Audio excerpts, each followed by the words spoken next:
مولاي صل وسلم دائما أبدا على حبيبك خير الخلق كلهم مولاي صل وسلم دائما.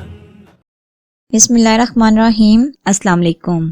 تمام سنہری حروف دیکھنے والوں کو خوش آمدید کہتے ہیں. آج ہم آپ کے سامنے ایک نہایت دلچسپ اور سبق آموز واقعہ مباہلا پیش کرنے جا رہے ہیں. پیش نظر ہے اس واقعے میں شان اہل بیت رضی اللہ تعالیٰ عنہ کا تذکرہ آتا ہے، لہٰذا اس حوالے سے اس کو بیان کرنا نہایت موضوع ہے. اس واقعے سے اہل بیت رضی اللہ تعالیٰ عنہ کی شان و فضیلت کا پہلو اجاگر ہوتا ہے. ہجرت کے 10ویں برس یہ واقعہ پیش آیا جب رسول اللہ صلی اللہ علیہ وآلہ وسلم نے مختلف ممالک کے سربراہان کو اسلام کی دعوت دینے کے لیے نامہ مبارک ارسال فرمائے. ایسے ہی نامہ مبارک نصارہ نجران کو بھی بھیجا گیا. اس دعوت نامہ کو دیکھتے ہوئے اس قوم نے آپس میں مشورہ کیا اور مشورہ کرنے کے بعد اپنی قوم میں سے قابل ترین 14 افراد کو منتخب کر کے مدینہ منورہ بھیجا. ان کا مقصد یہ تھا کہ یہ افراد رسول اللہ صلی اللہ علیہ وآلہ وسلم کے بارے میں ٹھیک طرح سے تحقیق کر کے اطلاع پہنچائیں تاکہ اس پر غور و فکر کیا جا سکے. ان افراد کا سردار عبد المسیح تھا جس کا لقب عاقب تھا. اس کا تعلق بنی کنندہ سے تھا. یہ بڑا ہوشیار اور دانا آدمی تھا. اس کے ساتھ ایک اور دانا شخص ابو الحارث القمہ تھا جس کا تعلق ربیہ سے تھا. ابو الحارث کا ایک بھائی قرز بن القمہ بھی ان کے ساتھ تھا. یہ بھی دانش مندوں میں شمار کیا جاتا تھا. یہ تمام 14 افراد مدینہ منورہ کی طرف جا رہے تھے کہ اثناء راہ میں ابو الحارث کا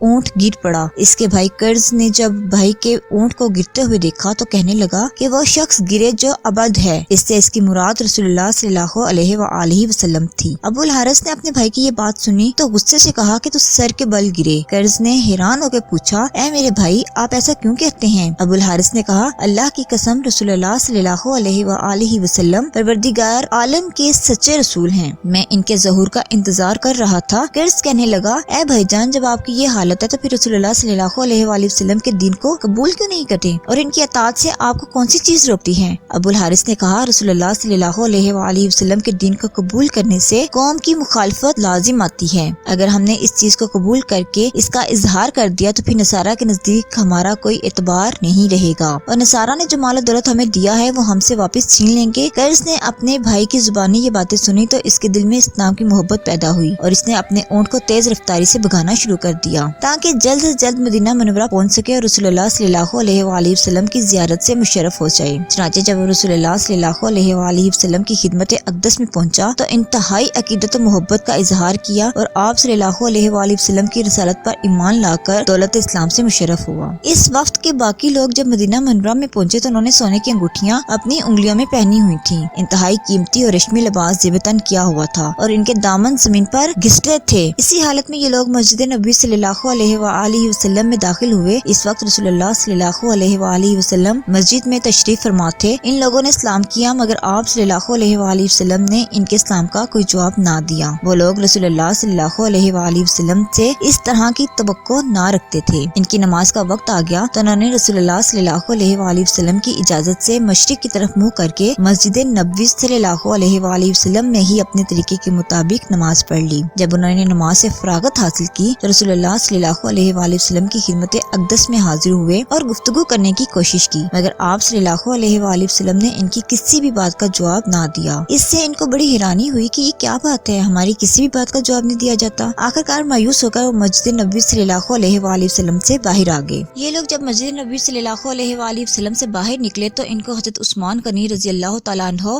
اور حضرت عبد الرحمن بن عوف رضی اللہ تعالیٰ عنہ نظر آئے. یہ لوگ ان اصحاب کو پہلے سے جانتے تھے، اس لیے پرانی شناسائی کی بنا پر ان لوگوں نے پوچھا، آپ نے ہمیں خط لکھ کر دعوت دی تھی کہ ہم نے حاضر ہو کر اسلام و گفتگو کی مگر کوئی جواب نہیں ملا. ہم نے بڑی کوشش کی کہ کسی طرح آپس میں بات چیت ہو جائے لیکن ہمیں سوائے خاموشی کے اور کچھ نہیں ملا. اب آپ ہمیں بتائیں کہ ہمارے لیے کس چیز میں مصلحت ہے، واپس اپنے ملک چلے جائیں یا ادھر ٹھہریں. اس مجلس میں حضرت علی مرتضیٰ رضی اللہ تعالیٰ عنہ بھی موجود تھے. حضرت عثمان اور حضرت عبد الرحمن بن عوف رضی اللہ تعالیٰ عنہ نے حضرت علی رضی اللہ تعالیٰ عنہ سے خطاب کرتے ہوئے پوچھا، اے علی اس معاملے میں آپ کی کیا رائے ہے؟ انہوں نے فرمایا، میری رائے یہ ہے کہ سونے کی انگوٹھیاں اور ریشمی کپڑے اپنے آپ سے لاک کر دیں اور عام لباس پہن لیں اور پھر رسول اللہ صلی اللہ علیہ وآلہ وسلم کی مجلس میں حاضری دیں. ان لوگوں نے حضرت علی مرتضیٰ کے ارشاد کے مطابق عمل کیا اور ریشمی کپڑے اور سونے کی انگوٹھیاں اپنے سے دور کر دیں. پھر رسول اللہ صلی اللہ علیہ وآلہ وسلم کی مجلس پاک میں حاضر ہوئے اور اسلام کیا. آپ صلی اللہ علیہ وآلہ وسلم نے ان کے اسلام کو جواب دیا اور پھر ارشاد فرمایا، مجھے مجھے قسم ہے اس پاک ذات کی جس نے مجھے سچائی کے ساتھ مخلوقات کی طرف بھیجا ہے کہ جب یہ لوگ پہلی مرتبہ میری مجلس میں آئے تو ان کے ساتھ شیطان بھی تھا، اس وجہ سے میں نے ان کو جواب نہ دیا اور ان کے ساتھ گفتگو نہیں فرمائی۔ اس کے بعد رسول اللہ صلی اللہ علیہ وآلہ وسلم نے ان کے ساتھ بات چیت کی اور ان کو اسلام قبول کرنے کی دعوت دی، مگر ان لوگوں نے اس دعوت کو قبول نہ کیا اور بحث و تکرار کرتے رہے۔ پھر انہوں نے حضرت عیسیٰ علیہ السلام کے بارے میں سوال کیا، کیونکہ ان لوگوں کا حضرت عیسیٰ کے بارے میں یہ عقیدہ تھا کہ حضرت عیسیٰ علیہ السلام بذات خود خدا ہیں اور خدا کے بیٹے ہیں اور تین میں کا تیسرا ہے، نعوذ باللہ من ذالک۔ حالانکہ پروردگار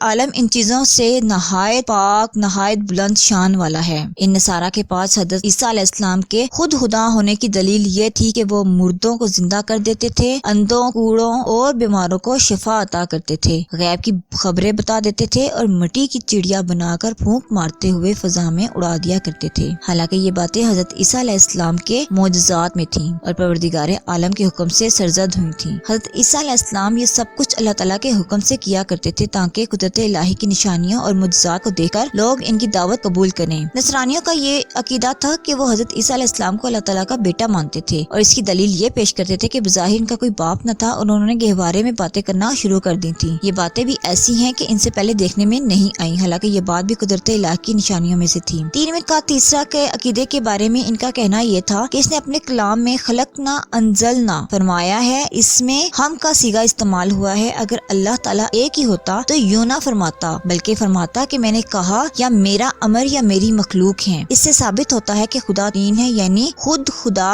اور ایک حضرت عیسیٰ علیہ السلام اور مریم علیہ السلام، حالانکہ ہم کا لفظ صرف اور صرف بڑائی اور عظمت کے لیے ہے۔ نصارہ کے وفد میں موجود سردار حارث بن علقمہ، عبد المسیح اور سعید، ان تینوں میں سے یہ عقائد باہمی طور پر مشترک تھے۔ رسول اللہ صلی اللہ علیہ وآلہ وسلم نے ان کی باتیں سننے کے بعد ان کو اسلام قبول کرنے کی دعوت دی۔ انہوں نے کہا ہم تو ماننے والے ہیں اور آپ سے پہلے ہی اسلام قبول کر چکے ہیں۔ رسول اللہ صلی اللہ علیہ وآلہ وسلم نے فرمایا تم لوگوں کا یہ اسلام قبول نہیں کیونکہ تم اللہ تعالیٰ کی اولاد مانتے ہو، صلیب کی پوجا کرتے ہو اور خنزیر کھاتے ہو۔ انہوں نے کہا یہ بات تو سچ ہے کہ عیسیٰ علیہ السلام خدا کے بیٹے تھے، ورنہ بتائیے ان کا باپ کون تھا؟ رسول اللہ صلی اللہ علیہ وآلہ وسلم نے فرمایا حضرت عیسیٰ علیہ السلام اللہ تعالیٰ کے بندے اور ان کے برگزیدہ پیغمبر علیہ السلام تھے۔ ان لوگوں میں سے ایک شخص اسقف نے سوال کیا کہ کیا آپ صلی اللہ علیہ وآلہ وسلم کو معلوم ہے کہ حضرت عیسیٰ کا باپ تھا جس سے وہ پیدا ہوئے؟ آپ صلی اللہ علیہ وآلہ وسلم نے فرمایا نہیں۔ اسقف کہنے لگا کہ پھر آپ صلی اللہ علیہ وآلہ وسلم نے یہ کیسے فرمایا ہے کہ وہ بندہ اور مخلوق ہے، حالانکہ کوئی بندہ اور مخلوق ایسا نہیں کہ جس کا باپ نہ ہو۔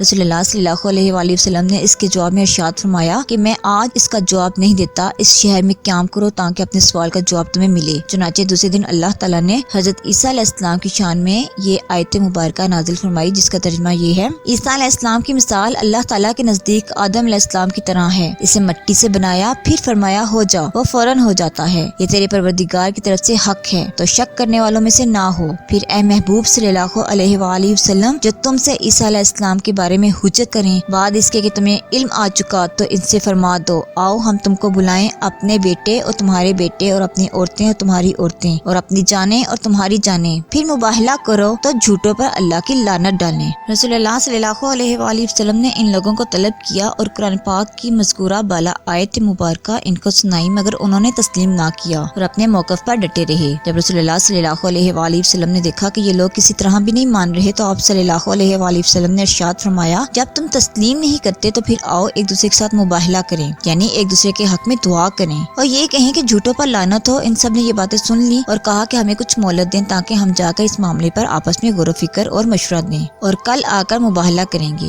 چنانچہ وہ چلے گئے اور اپنے سردار عبد المسیح کے ساتھ مشورہ کیا اور ان سے پوچھا کہ اس بارے میں آپ کا کیا مشورہ ہے؟ عبد المسیح نے ان لوگوں کو جواب دیا کہ میں تو اس معاملے میں یہ کہتا ہوں کہ خدا کی قسم تم یقیناً یہ جانتے ہو کہ محمد مصطفیٰ صلی اللہ علیہ وآلہ وسلم اللہ تعالیٰ کے رسول ہیں اور ہمارے پیغمبر حضرت عیسیٰ علیہ السلام اس بارے میں ظاہر اور روشن دلیل لائے ہیں، تم ہرگز ان کے ساتھ مباہلا نہ کرنا۔ خدا کی قسم جس قوم نے بھی کسی نبی کے ساتھ مباہلا کیا ہے وہ ہلاک ہوئی ہے، اور اگر تم لوگ بھی محمد مصطفیٰ صلی اللہ علیہ وآلہ وسلم سے مباہلا کرو گے تو یقیناً ہلاکت سے نہیں بچو گے۔ جب تم یہ پسند کرتے ہو کہ اپنے دین پر قائم رہو تو پھر اس سے بہتر اور کوئی اچھی چیز نہیں ہے کہ ان کے ساتھ مساہلت کر لو اور جزیہ قبول کرو اور اپنے ملک میں واپس چلے جاؤ۔ جب دوسرے دن کا سورج طلوع ہوا تو آپ صلی اللہ علیہ وآلہ وسلم اپنے حجرے اقدس سے مباہلا کی غرض سے باہر تشریف لائے تو آپ صلی اللہ علیہ وآلہ وسلم کے ہمراہ حضرت علی مرتضی، حضرت امام حسن و حسین علیہ السلام اور حضرت سیدہ فاطمہ زہرا رضی اللہ تعالیٰ عنہا تھیں۔ رسول اللہ صلی اللہ علیہ وآلہ وسلم ان نفوس قدسیہ کے ہمراہ مباہلا کے لیے روانہ ہوئے اور ارشاد فرمایا فرمایا کہ جب میں دعا کروں تو تم آمین کہنا۔ علامہ ابن اسیر رحمۃ اللہ علیہ فرماتے ہیں کہ نصارہ نجران نے جب یہ منظر دیکھا تو ان پر خوف کا غلبہ طاری ہوا، وہ دعا اور آمین کی بات سن کر ڈر گئے۔ وہ کسی نتیجے پر نہیں پہنچ رہے تھے کہ ان میں سے ایک دانا اور عقل مند شخص ابو الحارث آگے بڑھا اور اپنے ساتھیوں سے کہنے لگا کہ اے میرے ساتھیو، یقیناً میں جو مقدس چہرے آج دیکھ رہا ہوں، مجھے مکمل یقین ہے کہ اگر وہ اللہ تعالیٰ سے یہ درخواست کریں کہ پہاڑ کو اپنی جگہ سے ہٹا دے تو وہ یقیناً ان کے لیے ایسا کرے گا۔ اس لیے میرا مشورہ ہے کہ ان کے ساتھ ہرگز مباہلہ نہ کرنا ورنہ ہلاک ہو جاؤ گے اور روئے زمین پر کوئی نصرانی نہ بچے گا۔ یہ بات سن کر ان لوگوں کے دلوں پر خوف طاری ہوا اور وہ ڈر گئے اور کہنے لگے، اے محمد مصطفیٰ صلی اللہ علیہ وآلہ وسلم، ہم آپ صلی اللہ علیہ وآلہ وسلم کے ساتھ مباہلہ نہیں کرتے۔ حضور نبی کریم صلی اللہ علیہ وآلہ وسلم نے فرمایا، تو پھر اسلام قبول کر لو۔ انہوں نے کہا، ہم میں اتنی طاقت و قوت نہیں کہ ہم عربوں کے ساتھ جنگ کر سکیں، ہم رسول اللہ صلی اللہ علیہ وآلہ وسلم سے مصالحت کرنا چاہتے ہیں۔ ہم آپ صلی اللہ علیہ وآلہ وسلم کو ہر سال 2000 جوڑے دیں گے، 1000 جوڑے تو ماہ سفر میں دیں گے جبکہ 1000 ماہ رجب میں دیں گے،